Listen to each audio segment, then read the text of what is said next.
ছাদ বাগানে সুপ পাতা, সুপ পাতা দেখতে পাচ্ছেন গাছগুলো সুপ পাতার। এই গাছগুলি একটা গাছ থেকে আমি এতগুলা গাছ করতে পেরেছি এবং কিছু চারাও রেডি করেছি। যদি কেউ আমার কাছে মানে চেয়ে থাকে তাহলে অবশ্যই নিকটবর্তী হলে দেওয়ার মতো হলে আমি দিব এবং আমার কাছ থেকে নিতে পারবে। বহু প্রজাতির গাছ আছে, ওষুধি গাছও আছে আমার কাছে, যেমন পোলাও পাতা। পোলাও পাতা এটা অনেক সময় পায়েস এবং পায়েস দেখা যায় ভাতের ভিতর দিকে পোলাও সেটটাও ঠিক হয়। এই পোলাও পাতা অনেকগুলো চারা করেছে, দেখতে পাচ্ছেন মাদার গাছ।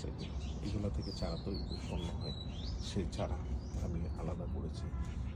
কারো প্রয়োজন হলে অবশ্যই আমার কাছ থেকে নিতে পারবে। ধন্যবাদ।